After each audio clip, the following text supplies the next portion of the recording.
नमस्कार। आप देख रहे हैं खबर भारत का खास कार्यक्रम रिपोर्टर लाइव और मैं हूं आपके साथ राजेंद्र कानूनगो। रिपोर्टर लाइव में हम हमारे रिपोर्टर से बात करके उस क्षेत्र की जहां का वो रिपोर्टर है वहां की सब समस्याओं के ऊपर चर्चा करते हैं और उनका समाधान निकाले।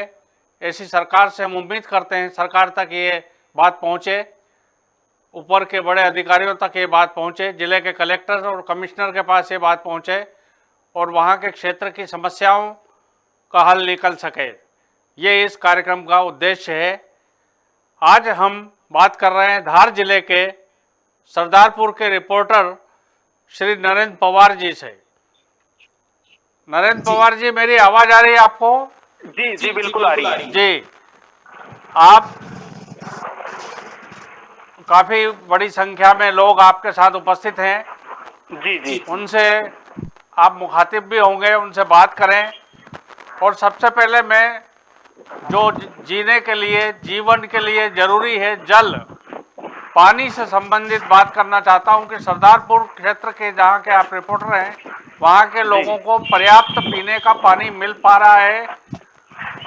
ये आप हमको उनसे बात करके बताएं जो जनमानस वहां बैठा हुआ है। जी, सरदारपुर तहसील के ग्राम दसई में मौजूद जहाँ की सबसे बड़ी ग्राम पंचायत दसई है। आप पेयजल की समस्या को लेकर सबसे पहला मुद्दा यहाँ पर बना हुआ रहता है हर बार। यहाँ पर आप मेरे पीछे देख सकते हो जनप्रतिनिधि भी बैठे हैं और कुछ स्थानीय नागरिक भी। हम उनसे चर्चा करते हैं पानी के विषय में। पानी की समस्या को लेकर क्या वो है आपका? पानी की विषय में लेकर ग्राम पंचायत दसई तहसील की सबसे बड़ी पंचायत होने के नाते अभी 3 करोड़ 66 लाख की जो योजना प्रधानमंत्री जल जीवन मिशन योजना के अंतर्गत जो स्वीकृत है उसका काम चालू है और सभी के घर, हर घर नल हर घर जल ऐसी योजना हमारे मोदी जी ने दी। पूर्व में भी यहाँ पर जल आवर्धन योजना के अंतर्गत 2009 में एक पेयजल की टंकी स्वीकृत हुई थी जो आज तक पूरी नहीं हो पाई है। वो पिछले कार्यकाल में जो टंकी चली थी उसका आधा अधूरा कार्य था। कुछ कारणों से वो मिली भगत के कारण नहीं हो पाई, इसलिए उसके लिए खेद भी व्यक्त करते हैं। वास्तविक में जी, यह पानी का बहुत बड़ा मुद्दा है। यहाँ पर हमारे साथ और भी कुछ है। पानी की समस्या को लेकर क्या आप कुछ पहल करेंगे? पानी की समस्या तो गंभीर है दसई के लिए, लेकिन इनकी जो योजना आई वो हमारे मतलब इसमें स्वीकृत कराई गई। 3 करोड़ 94 लाख की स्वीकृत की गई, जिसको इनने उसमें जल जीवन मिशन में कर लिया और उसको भी अधूरी छोड़ रहे हैं। गाँव में पाइपलाइन नहीं डालने दे रहे पंचायत स्तर से। बाहरी कॉलोनियों में जो पाइपलाइनें डाली वो भी अधूरी है और इनके विगत पिछले 4 सालों से कभी भी पानी समय पे कभी नहीं मिला। 15 दिन से अधिक अवधि में ही नल आए हैं और खतरनाक व्यवस्था। जी जी विवेक जी,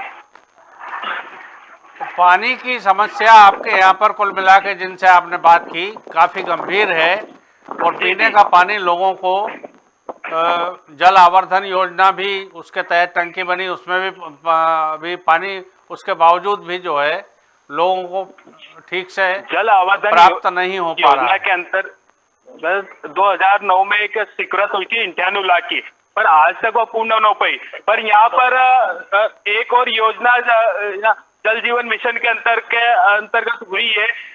अब देखना होगा कि यह पेयजल की समस्या खत्म हो पाती है या नहीं। जी, तो पेयजल के लिए और कोई वैकल्पिक व्यवस्था भी है क्या? टैंकर इत्यादि से पानी मिलता है लोगों को? जी, पेयजल के लिए वैकल्पिक व्यवस्था क्या है यहाँ पर? पेयजल के लिए वैकल्पिक व्यवस्था हमने एक इनर होल लगवा के उसमें मोटर उतारने का प्रयास जारी है और वहाँ पे पानी अच्छा निकलने से पूरे दसई में पेयजल की पूर्ति हो जाएगी। पेयजल की पूर्ति के लिए या तो अपने निजी वाहनों से, टैंकरों से पानी डलवाना पड़ता है और यहाँ की अपने संसाधनों के से लाना पड़ता है पानी। हमारे साथ युवा भी है, हम उससे चर्चा करते हैं। पानी की लेकर क्या है? पानी के लेकर हमारे गांव में बहुत गंभीर समस्या है कि आज से नहीं कम से कम 10 साल पहले से भी समस्या चल रही है और इसका निरंतर प्रयास करने का सभी कह रहे हैं, लेकिन प्रयास अभी तक विफल ही रहा है। प्रयास अभी तक पूरा नहीं हो पाया है। जी, इस अव्यवस्था को लेकर के यहाँ के जनप्रतिनिधि क्या कहते हैं? जनप्रतिनिधियों के नॉलेज में ये चीज है कि पेयजल की यहाँ व्यवस्था खराब है? कोई जनप्रतिनिधि हमारे आपके साथ मौजूद हमारे है साथ जनप्रतिनिधि वर्तमान भी या है, पूर्व? हम उनसे चर्चा करते हैं। पेयजल के लिए आपने क्या किया है यहाँ पर? पेयजल के लिए अभी निजी चौबोले से व्यवस्था के लिए पंचायत ने पाइपलाइन डाल के 5,000 फीट पाइप डाला स्पेशल, और अभी व्यवस्था सुचारू चल रही है। प्राइवेट डाला है वो, उससे व्यवस्था कर जी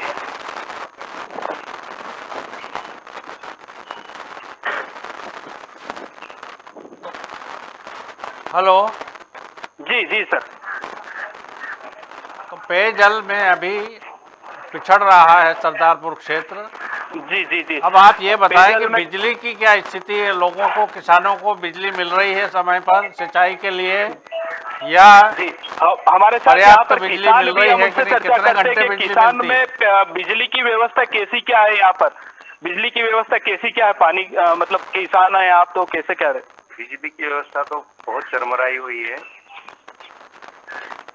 किसी से शिकायत भी करें सर तो कोई सुनने वाला नहीं है। उसके बाद ना तो समय पे लाइट आ रही है, किसान भी परेशान है, खेत पे जाता है, वापस आता है, वापस जाता है, कितनी बार आता जाता है, जितनी बार लाइट आती जाती है उतनी बार आता जाता है।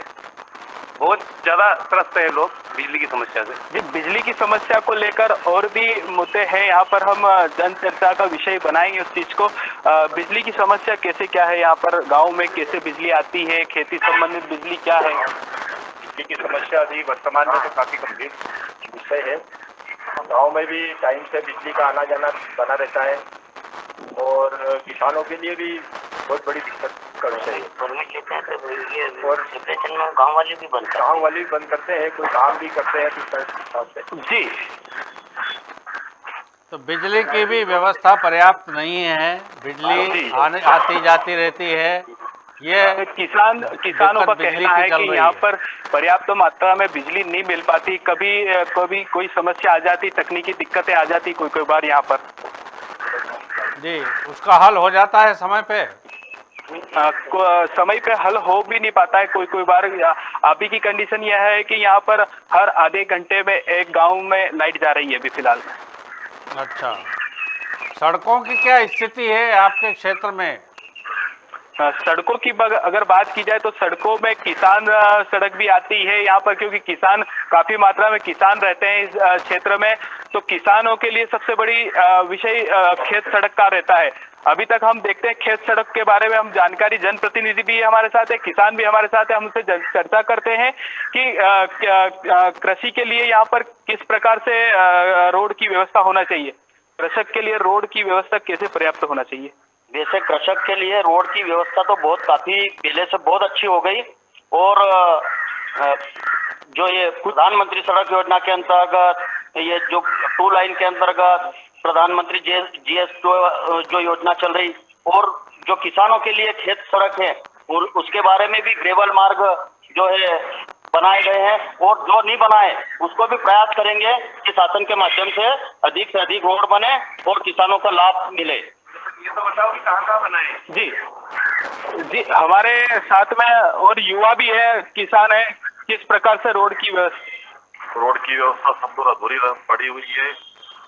किसान लोग आपसी जन सहयोग के माध्यम से रास्तों पर मुरम का और पाइप का कार्य कर रहे हैं, जिसमें दिल्ली खेड़ रास्ते पे आज भी कार्य प्रगति पर है, जो जन सहयोग के माध्यम से हो रहा है। इसमें पंचायत का या शासन का कोई योगदान नहीं है।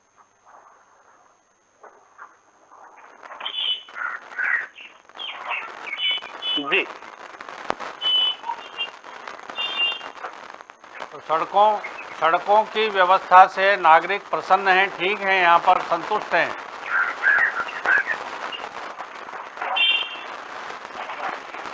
नरेंद्र जी सड़कों की व्यवस्था से यहाँ के नागरिक संतुष्ट हैं? जी यहाँ पर सड़कों की अगर बात की जाए तो गांव में तो पूरी तरह सड़क बन चुकी है, पर कुछ हिस्सों में बाकी है, पर वो भी बनने के लिए तैयार है। अभी बारिश आ रही है, बारिश में कीचड़ इत्यादि हो जाता है, तो ये इनके आवागमन में दिक्कत तो नहीं आएगी इनको? आवागमन में कृषक को दिक्कत आएगी, क्योंकि किसानी संबंधी में कुछ रोड बाकी है, ग्रेवाल मार्ग और ये बाकी है। अच्छा, साफ सफाई की क्या स्थिति है क्षेत्र में? क्षेत्र में साफ सफाई की व्यवस्था के लिए हमारे साफ सफाई की व्यवस्था कैसी क्या है भैया? पंचायत स्वच्छता अभियान के अंतर्गत एक गाड़ी चल रही है जिसमें प्रतिदिन कचरा उठाने का कार्य करती है। कुछ जगह दिक्कत भी है, उसका सुधार होगा। जी,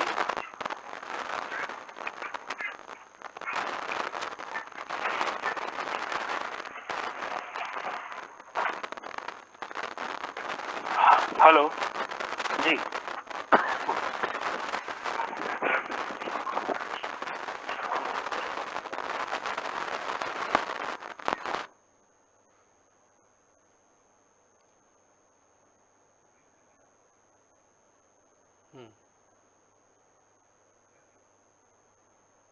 हेलो,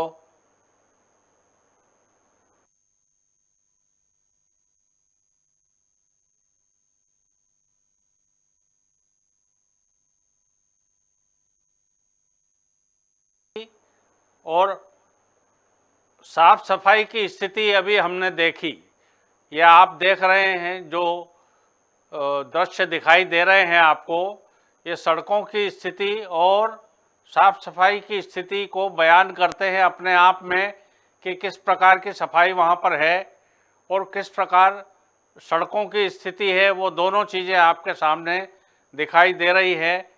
कुछ जगह सड़कें अच्छी हैं, लेकिन कुछ जगह सड़कों की स्थिति बहुत ख़राब है, वहाँ पर कीचड़ है और बुरा जो बरसात हुई है उसका पानी के कारण वहाँ कीचड़ मच रहा है।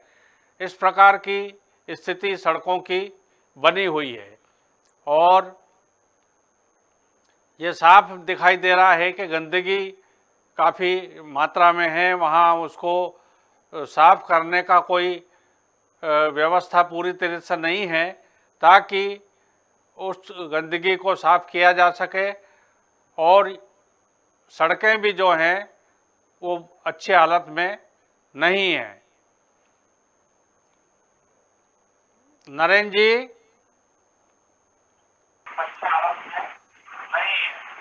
नरेंद्र जी जी जी, ये बताएं, यदि कोई बीमार पड़ जाता है तो उसके लिए क्या व्यवस्था है वहाँ पर? अस्पताल वगैरह की क्या सुविधा है? सरदारपुर के ग्राम दसई में यहाँ पर एक प्राथमिक स्वास्थ्य बना गया है, परंतु यहाँ पर क्या कि 30 गांव लगते हैं इस क्षेत्र के अंतर्गत, पर वो काफी छोटा है। हमारे हिसाब से यहाँ पर सामुदायिक स्वास्थ्य केंद्र होना चाहिए। जनप्रतिनिधि भी हमारे साथ है और नागरिक भी हमारे साथ है, उनसे चर्चा करेंगे कि स्वास्थ्य व्यवस्था के लिए आपने क्या सुविधा की है दसई क्षेत्र में। स्वास्थ्य व्यवस्था के लिए क्या है? स्वास्थ्य व्यवस्था के लिए अभी प्राथमिक स्वास्थ्य विभाग में अतिरिक्त डॉक्टर की व्यवस्था भी की गई है, चिकित्सक की।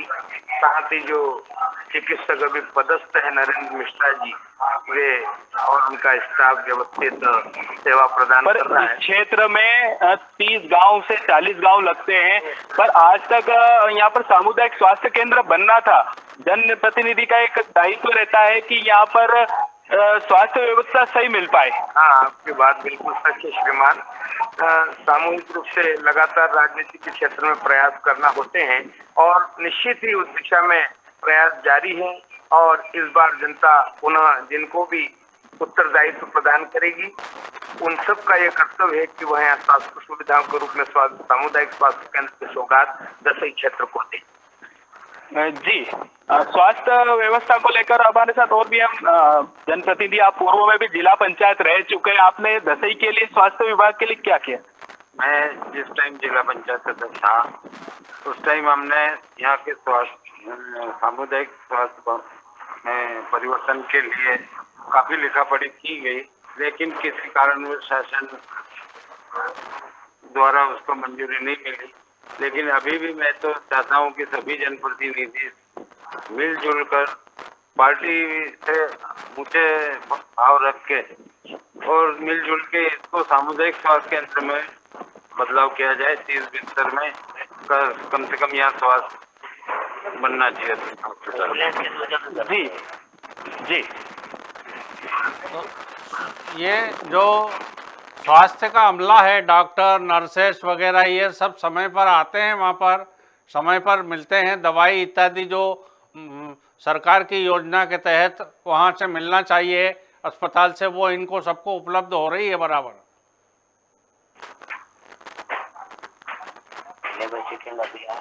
हेलो जी सर, मेरी आवाज़ आई आपको? जी बिल्कुल आ रही है।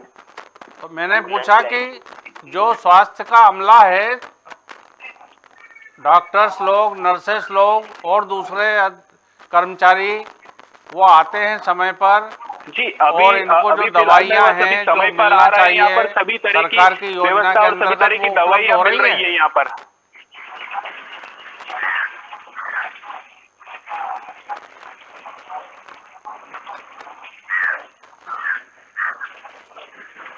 हेलो, हमारे साथ यहाँ पर युवा हैं जो कि कुछ कहेंगे खेल मैदान को लेकर और यहाँ पर कॉलेज को लेकर। राजेश जी, आप खेल मैदान के बारे में कुछ बोलना चाहेंगे? खेल मैदान के लिए युवाओं की प्रमुख समस्या है खेल मैदान, जो कि अभी तक किसी ने ध्यान नहीं दिया है। वर्तमान में हम प्रयासरत हैं और बहुत जल्द एक अच्छा खेल मैदान उपलब्ध करवाया जाएगा। जी यहाँ पर सबसे बड़ी बात एक हरदम लाला चौराहा है जहाँ पर शौचालय के लिए बड़ी समस्या बनी हुई है।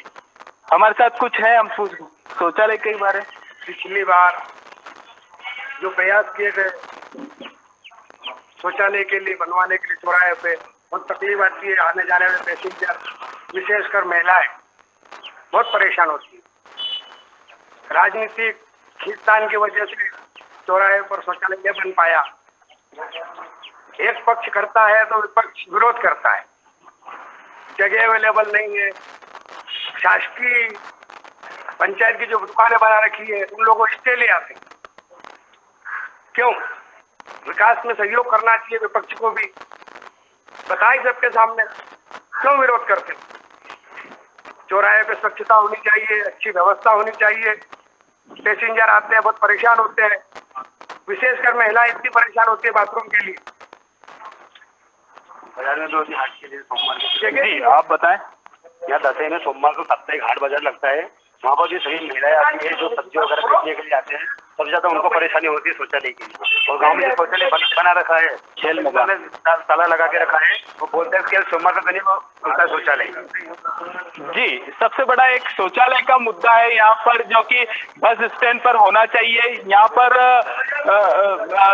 जी जी जी शौचालय के बारे में आपका क्या कहना है? सामुदायिक शौचालय का वाला बस स्टैंड के लिए मंजूर हुआ था, जो जगह के अभाव के कारण गवर्नमेंट हॉस्पिटल में बनाना पड़ा। चौराहे पर जहाँ जहाँ ये बता रहे हैं 2 जगह, वहाँ पर दोनों जगह उपलब्ध नहीं होने के कारण दिक्कत आ रही है। लोगों ने अतिक्रमण कर रखी है जगह कई जगह, और अतिक्रमण छोड़ने का नाम नहीं है। जी इसलिए दिक्कत आ रही है। क्या स्थिति है शौचालय की? जी यहाँ पर अगर बात की जाए तो सामुदायिक स्वास्थ्य शौचालय होना चाहिए बस स्टैंड पर, क्योंकि महिलाएं काफी परेशान होती है बस स्टैंड पर, और यहाँ पर बहुत जरूरी है ये बनना। सभी के घरों में शौचालय उपलब्ध है? जी घरों की अगर बात पंचायत के हिसाब से हम बात की जाए कि शौचालय कितनी बनी हुई है पंचायत में? ग्राम पंचायत में शौचालय लगभग 6 शौचालय बनी हुई है। और बाजार की बात आती है तो बाजार में भी जो है पुरानी जो इस पंचायत भवन के नाम से है, पुराना हॉस्पिटल के नाम पूरे शौचालय बनी हुई है। कुमारपाट पे बनी हुई है, तो वहाँ पे बनी हुई है। पूरे बाजार की बात नहीं हो रही, पूरे गांव में कितनी शौचालय बनी हुई है? पूरे गांव में लगभग 6 शौचालय बनी हुई है। सिर्फ पूरे गांव में 6 शौचालय है? हाँ 6 गाँव में घर बनाई है। घर कितनी बनी हुई है? अच्छा वो घर वो तो अब पंचायत के पास रिकॉर्ड है कि पूरे गांव में कितनी बनी हुई है। जी बाकी सार्वजनिक शौचालय जी। अच्छे हैं, उनसे ज्यादा है नहीं। मतलब इसकी स्थिति भी बहुत खराब है शौचालय के मामले में भी। जी कुल कम 6 शौचालय बता रहे हैं बने हुए हैं, और घरों में भी जो है वो शौचालय की स्थिति संतोषजनक नहीं है। अब थोड़ा शिक्षा के बारे में बताइए, स्कूल कॉलेज की क्या स्थिति है? जी, स्कूल कॉलेज के बारे में अगर बात की जाए तो हमारे साथ स्कूल कॉलेज की व्यवस्था कैसी क्या है? क्षेत्र का सबसे बड़ा गांव होने की वजह से यहाँ कॉलेज की सख्त आवश्यकता है। यहाँ के स्टूडेंट को पढ़ने के लिए रेगुलर बाहर या इंदौर के लिए रेगुलर जाना पड़ता है। इसके लिए भी अभी तक यहाँ कोई जनप्रतिनिधि द्वारा कोई कदम नहीं उठाया गया है और छात्रों को बहुत ज्यादा परेशानी होती है। विशेषकर बालिकाओं के लिए कोई व्यवस्था नहीं है। उनको 12वीं के बाद ज्यादातर माता पिता घर में ही रख लेते, शिक्षा से वंचित रह जाती है, आगे की पढ़ाई पूरी नहीं कर पाती है। जी, यहाँ पर सबसे बड़ी समस्या यह है कि कॉलेज के लिए लड़कियों को 35 किलोमीटर या 25 किलोमीटर जाना पड़ता है। यह सुविधा सबसे बड़ी गंभीर विषय है यहाँ का। ये सारी जो बातें हैं ये आपके क्षेत्र के जो विधायक हैं, जी जी, स्थानीय विधायक हैं, जो उनके ज्ञान में है, वो कभी आते हैं यहाँ पर गांव में, कभी उनकी जी, समय यहाँ समय की पे दशा से वो अवगत पर हैं। हमारे साथ यहाँ के कांग्रेस पार्टी के ब्लॉक अध्यक्ष है, इस गांव के ब्लॉक अध्यक्ष है, उनसे चर्चा करते। कॉलेज के लिए विधायक जी ने क्या प्रयास किया है? विधायक जी ने राजद और दसई के दोनों के लिए पत्र लिखे शिक्षा विभाग में।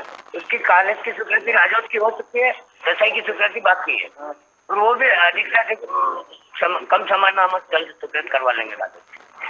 विधायक जी के प्रयास है, शुरू स्टार्टिंग 15 महीने की सरकार में क्या करे प्रयास, कितना करे सरकार नहीं करेगी तो कॉलेज के लिए तो प्रयास करना। ये इनका प्रयास किया गया है, अब देखते हैं बन पाता है या नहीं। आपके यहाँ पर पंचायत स्तर की प्रणाली लागू है, तो जो जनप्रतिनिधि आपके हैं उनसे क्या लोग संतुष्ट हैं? उनके द्वारा किए गए कार्यों से संतुष्ट हैं? जो नए चुन कर के आए हैं उनकी क्या स्थिति है? जी, अभी बता देता, जो पुराने और वर्तमान के दोनों यहाँ पर बैठे हैं, जो नए लड़ने वाले भी बैठे हैं और जो पुराने हैं यहाँ पर वो भी है। हम उनसे चर्चा करते हैं कि गांव के विषय में वो क्या विकास करें। आप गांव के विकास में क्या सहयोग रहेगा आपका? सबसे पहला हमारा मुद्दा है पेयजल का, और पेयजल की व्यवस्था आपको सुचारू रूप से चालू करवाना है, और हर तीसरे दिन या दूसरे दिन हम प्रयास कर रहे हैं कि तत्काल देंगे।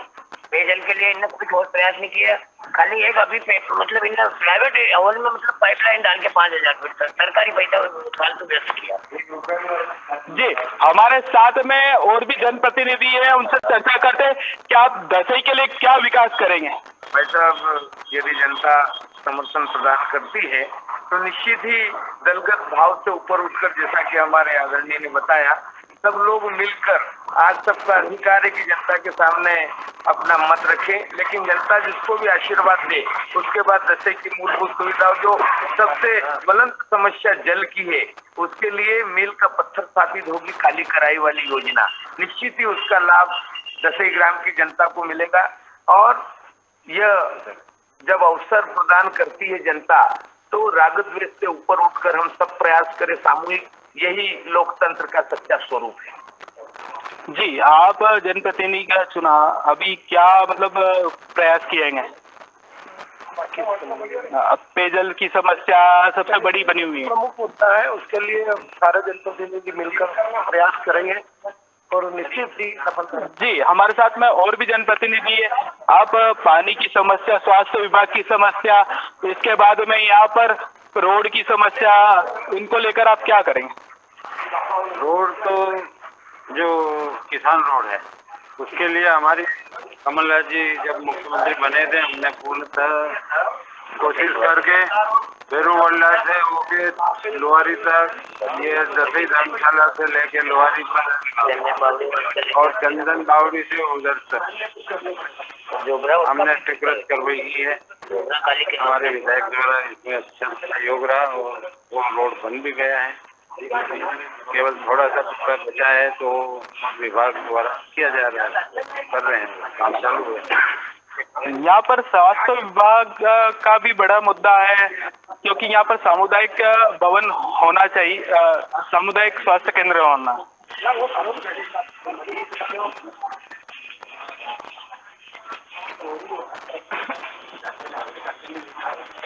ये कुल मिलाकर के परिदृश्य आपके यहाँ का है। यहाँ के स्थानीय अधिकारियों का सहयोग इन समस्याओं को निपटाने में मिल रहा है, या वो आनाकानी करते हैं, या लोगों की समस्याओं को ध्यान से सुन करके उनको दूर करने का प्रयास करते हैं। जनप्रतिनिधि, यहाँ की जो जनता है, जो लोग हैं, उनके प्रति उनकी सहानुभूति है, उनके मसलों को वो ठीक से अधिकारियों के सामने रखते हैं, उनको ले जाते हैं, करते हैं, बात करते हैं।